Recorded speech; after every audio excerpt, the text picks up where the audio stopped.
और रही बात बिहार की, तो बिहार में कोई पहला नहीं है हमारा चुनाव। हम लगातार पहले भी चुनाव लड़ते आए हैं और अब की बहुत ही शानदार प्रदर्शन रहा। उत्तर प्रदेश से लेके जो लोग कहते थे कि बहुजन समाज पार्टी खत्म हुई, मगर हम उन लोगों को बताना चाहते हैं कि बहुजन समाज पार्टी कभी खत्म नहीं हो सकती। आप जहां भी देखेंगे, आप कहीं भी भारत के किसी कोने में चले जाएंगे, आपको बहुजन समाज पार्टी का कार्यकर्ता पदाधिकारी मिल जाएगा। और बिहार के अंदर आपने देखा बहुत ही शानदार बहुजन समाज पार्टी के वर्करों ने वहां प्रदर्शन किया, वहां कार्य। भाई हम तो कह रहे हैं कि हम पहले से ही हिंदू राष्ट्र का हिंदू धर्म मानते ही नहीं है, हिंदू राष्ट्र कैसे बन जाएगा। हम तो बौद्ध धर्म की बात कर रहे हैं, हम जो है कि जय भीम की बात करते हैं, अम्बेडकरवादी विचारधारा की बात करते हैं। तो मैं तो पहले से ही विरोधी हूँ इसके हिंदू राष्ट्र के। तो आप मुझसे बोलवाना क्या चाह रहे? धीरेन्द्र जी जो है क्या हिंदू राष्ट्र बनवा लेंगे? उनके बस का बनवा लेंगे? अरे बसपा अब उसी की लड़ाई लड़ रही है। समाज जिस दिन जाग जाएगा, जिस दिन सरकार बन गई उस दिन हम बता देंगे क्या पूरा माहौल तो बन।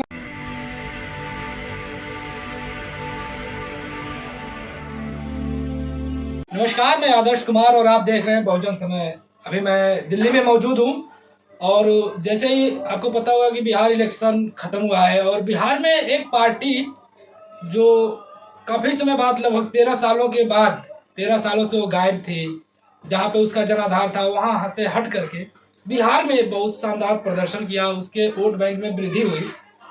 हम बात कर रहे हैं बहुजन समाज पार्टी की, जो जिसके वोट बैंक और राजनीतिक जो सत्ता है उसकी मजबूती उत्तर प्रदेश में मानी जाती है।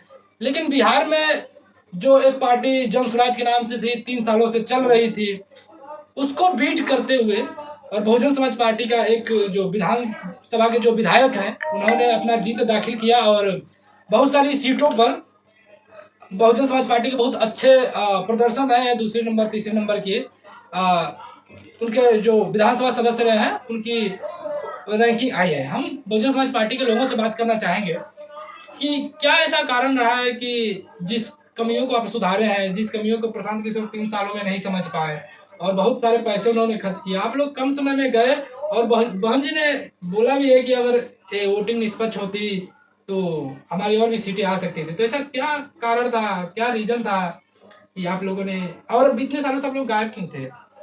सभी साथियों को जय भीम साथियों, और पत्रकार महोदय को भी मैं धन्यवाद अदा करता हूं कि आप हमारे जैसे पार्टी के लोगों की आवाज़ पहुंचाने के लिए आए हैं। तो साथियों, सबसे पहले मैं बता देना चाहता हूं आप लोगों की, बहुजन समाज पार्टी एक राजनीतिक पार्टी के साथ साथ सामाजिक आंदोलन है और उसे कोई एक क्षेत्रवादी पार्टी ना समझे। बहुजन समाज पार्टी के हर प्रदेश के अंदर कार्यालय हैं। उत्तर प्रदेश से लेके जितने राज्य हैं, हमारे हर प्रदेश के अंदर बहुजन समाज पार्टी के कार्यालय हैं और हमारे वहाँ के प्रदेश अध्यक्ष हैं, जिला अध्यक्ष हैं, जिला प्रभारी हैं और विधानसभा कमेटी है। इसलिए हमारा पूरे देश की तरफ जो है बहुजन समाज पार्टी का आंदोलन चल रहा है और हम किसी भी राज्य में हम चुनाव लड़ते हैं। और रही बात बिहार की, तो बिहार में कोई पहला नहीं है हमारा चुनाव। हम लगातार पहले भी चुनाव लड़ते आए हैं और अब की बहुत ही शानदार प्रदर्शन रहा। उत्तर प्रदेश से लेके जो लोग कहते थे कि बहुजन समाज पार्टी खत्म हुई, मगर हम उन लोगों को बताना चाहते हैं कि बहुजन समाज पार्टी कभी खत्म नहीं हो सकती। आप जहां भी देखेंगे, आप कहीं भी भारत के किसी कोने में चले जाएंगे, आपको बहुजन समाज पार्टी का कार्यकर्ता पदाधिकारी मिल जाएगा। और बिहार के अंदर आपने देखा बहुत ही शानदार बहुजन समाज पार्टी के वर्करों ने वहां प्रदर्शन किया, वहां कार्यकर्ताओं ने मेहनत करी। जहां आप देखेंगे कि कई जगह हम सेकेंड पोजीशन पे रहे, थर्ड पोजीशन पे रहे। और रही बात जो है, एक जो आप विधानसभा पूरे देश के अंदर जो है रामगढ़ की रही, जो वहां पे पिंटू भैया उर्फ सतीश यादव जी, जो बहुत ही शानदार, वो पहले भी बसपाई रहे, पार्टी के कार्यकर्ता रहे। उन्होंने दिन रात बहुजन समाज पार्टी में क्षेत्र में भागे और लोगों को तैयार किया और उस तैयारी के कारण आज बहुजन समाज पार्टी एक प्रत्याशी हमारा जो सतीश यादव जी है, वहां हमने विजय घोषित करी है। ये पूरे देश के लिए, हमारे पार्टी के लिए गौरवशाली और गर्व की बात है। क्या कारण क्या रहा, क्या आप लोगों ने बिहार में किया कि ऐसा?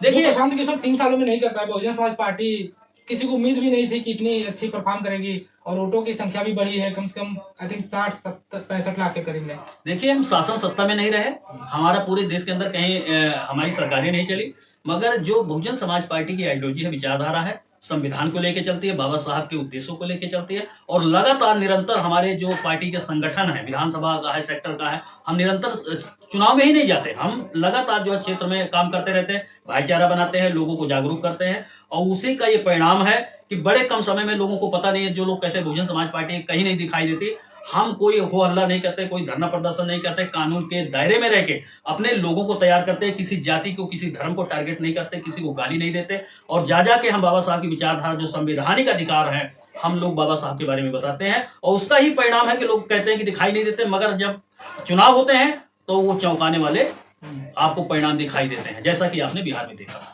एक चीज मैंने गलत बोल दिया कि जो कि आपकी ऑटो की वृद्धि आई थिंक 6 लाख के करीब में है, मैंने 60 लाख बोल दिया, 6 लाख की करीब, लेकिन 6 लाख भी एक बहुत बड़ा अमाउंट होता है, जहाँ पर बड़ी बड़ी पार्टियां जो कि पूरी दुनिया में काम कर चुके हैं, प्रशांत किशोर यूएनओ में काम कर चुके हैं और बिहार में आकर के लगातार संघर्ष कर रहे थे।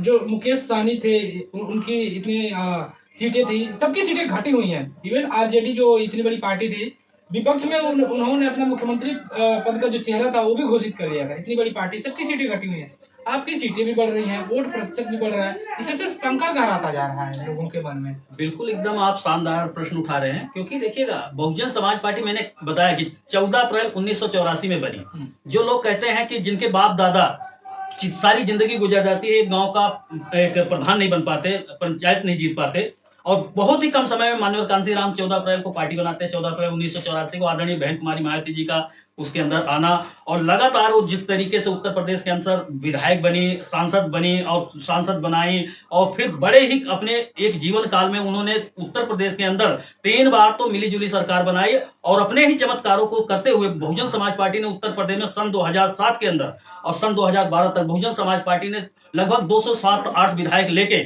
उत्तर प्रदेश के अंदर बहुजन समाज पार्टी ने सरकार बनाई। जो हमारा आंदोलन, हमारी विचारधारा, जो हमारी सच्चाई है, लगातार जो है हम रफ्तार से बढ़े, मगर उत्तर प्रदेश के अंदर जब जनता ने ये देखा कि शायद और अच्छा कोई आ जाए, उन्होंने अखिलेश यादव को या भारतीय जनता पार्टी को मौका दिया। हमारी सरकार गई नहीं है, लोगों ने टेस्ट किया है, पार्टी को हटाया। तो साथियों, मैं ये कहना चाहता हूं कि इतने कम समय में हम लोग उत्तर प्रदेश के अंदर 4 बार सरकार बना लिए, और कई राज्यों में हमारे विधायक रहते हैं, और कई राज्यों के अंदर हमारे बहुजन समाज पार्टी के जो प्रदेश स्तर, जिला स्तर, लोकसभा स्तर, विधानसभा स्तर का संगठन है। तो ये जो हमारी जीत है, इतनी तेजी से विस्तार हो रहा है पूरे देश के अंदर, ये सीटों में कन्वर्ट नहीं हो रहा है, इसलिए लोगों को ये लगता है कि बहुत आसान काम है, हम जल्दी जो है विधायक बना लेंगे, मगर समय लगता है। सर, आपके विधायक का भरोसा है अपने विधायक पर? क्योंकि पिछली बार भी जीते तो चले गए दूसरी पार्टी में। देखिए, हम जितने भी कैंडिडेट को लाते हैं, पूरा उन पे विश्वास करते हैं, भरोसा करते हैं, और ईमानदार लोग जो होते हैं, वो जो बाबा साहब की विचारधारा, माननीय कांशीराम और बहन जी पे विश्वास करते हैं, वो लोभ लालच छोड़ के लगातार बहुजनों की आवाज उठाते हैं, और बिना लोभ लालचियों जो है बहुजन समाज पार्टी के अंदर संघर्ष करते हैं। 27 का बिगुल माना जाएगा जो उत्तर प्रदेश में चुनाव होने वाले हैं। सर, 101% हम बहुजन समाज पार्टी के जितने भी देश के वोटर सपोर्टर हैं, उनका मैं ये मैसेज देना चाहता हूं कि आपके साथ पूरी जनता, पूरी पार्टी की आइडियोलॉजी है, और सन 2027 में पूर्ण बहुमत की सरकार, हमारे लोग तो कह रहे हैं 403 में से 226 हम सीटें उत्तर प्रदेश में जीतेंगे। मगर मुझे ये लगता है, जैसे कहते हैं पतीले में जब पतीले में चावल पकता है,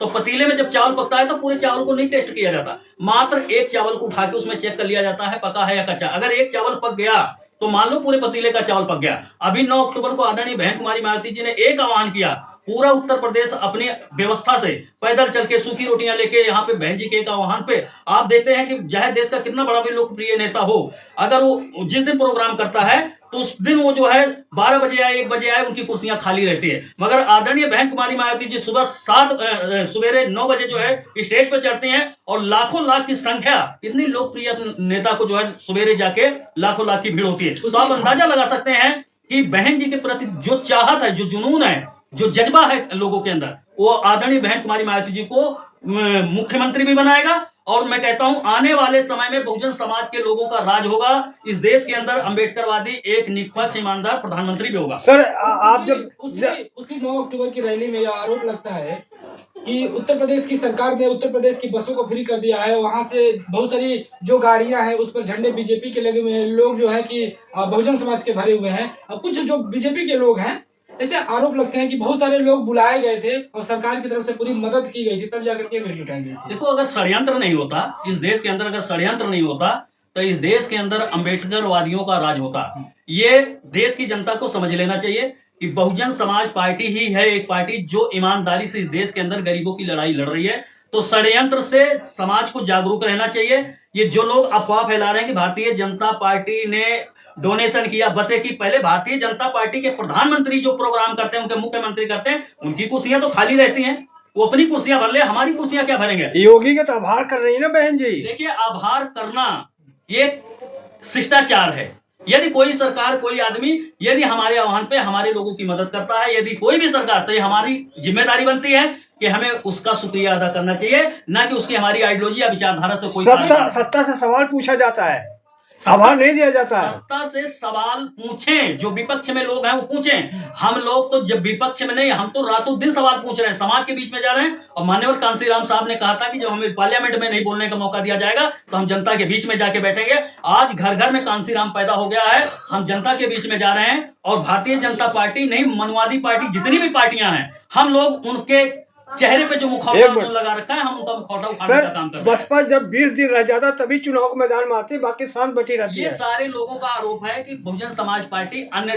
पार्टियों की तरह दिखावा नहीं करती। हम लोग लगातार बहुजन समाज पार्टी के वर्कर सुबह से लेकर शाम तक अपना काम करते हैं, और शाम को हम निकल जाते हैं समाज के बीच में, और सेक्टर बूथ कमेटी को हम तैयार करते हैं। सेक्टर बूथ कमेटी तैयार करके उत्तर प्रदेश का 27 का इलेक्शन है, भारतीय जनता पार्टी ने अपनी तैयारियां शुरू कर दी है, और उसकी पहली झलक देखने को मिल रही है।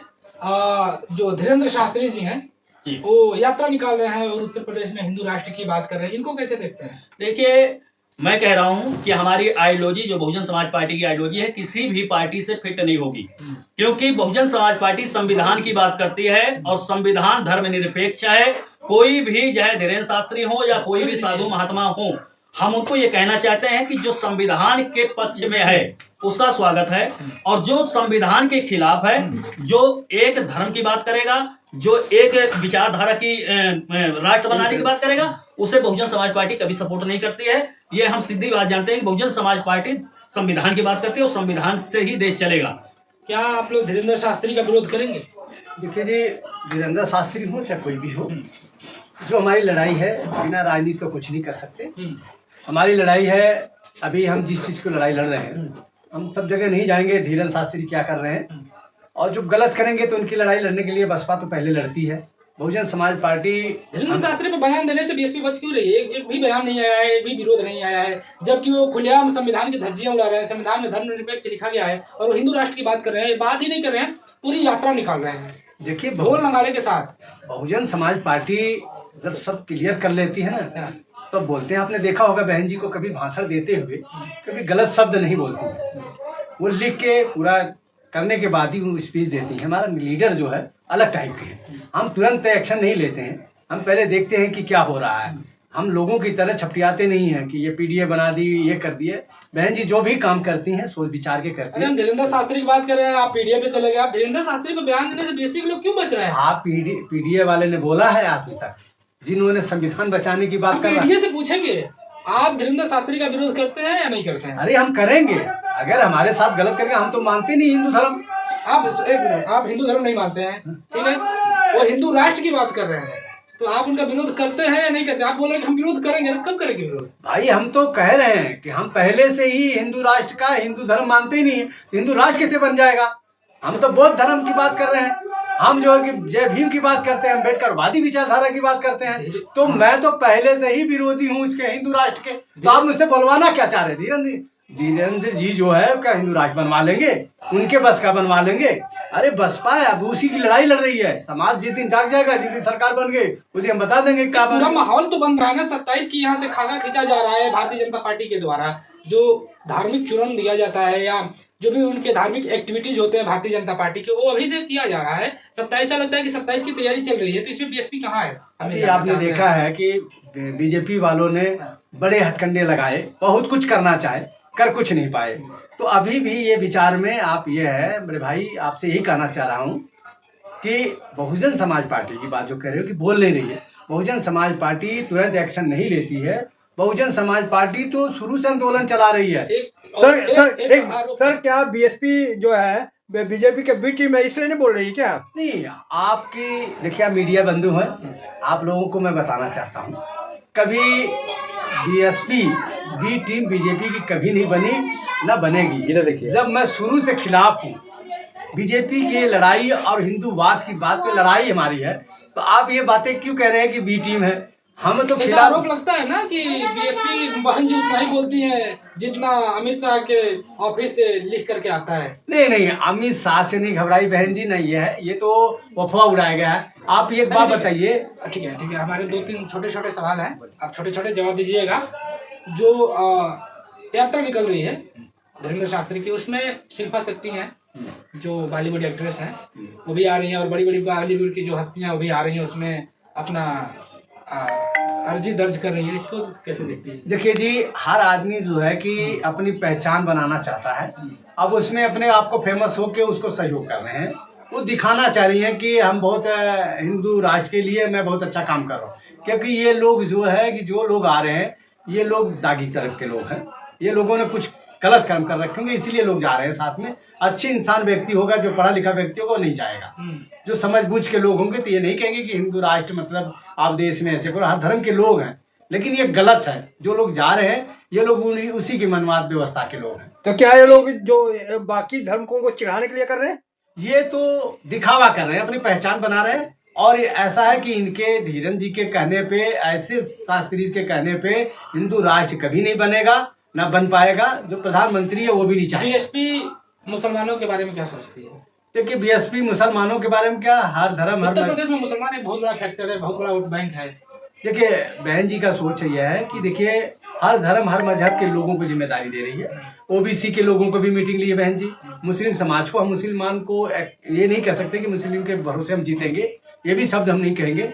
हमने मुसलमानों से दूरी बनाए हुए हैं अभी तक। अभी हम किसी से दूरी नहीं बनाए हैं। मुसलमान का मतलब है कि हम हमारे साथ जो लोग जुड़े हैं, जो लोग हैं, ये जरूरी नहीं कि हम मुसलमान की ही बात कहें।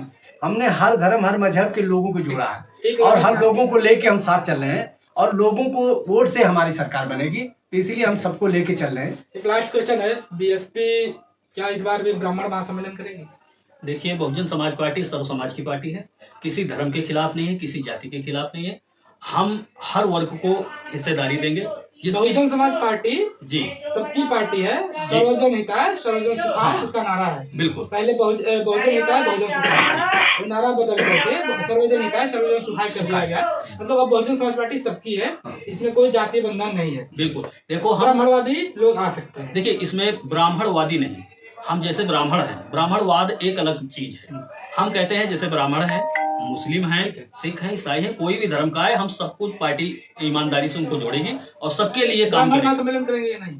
ब्राह्मणवाद अलग चीज है। ब्राह्मण महासम्मेलन हाँ, करेंगे, ब्राह्मण 27 महासम्मेलन के लिए वहाँ पे हमारी तैयारी चल रही है। हमारे लोग जो है ब्राह्मणों को जोड़ा जाएगा, ठाकुरों को जोड़ा जाएगा। यूपी में बैंड लग गया है, हाँ, यूपी में बैंड लग गया है। पूरे समाज, देखो ये देश जातियों का है और जातियों का देश है, तो जो समाज के लोग आना चाहेंगे बहुजन समाज पार्टी में स्वागत है। बहुजन समाज पार्टी सबका आदर सम्मान करती है, किसी का विरोध नहीं करती। आप तय करें बहुजन समाज पार्टी किसकी पार्टी है, हम आपके ऊपर छोड़ते हैं। आप हमें कमेंट बॉक्स में जरूर आकर के बताइएगा।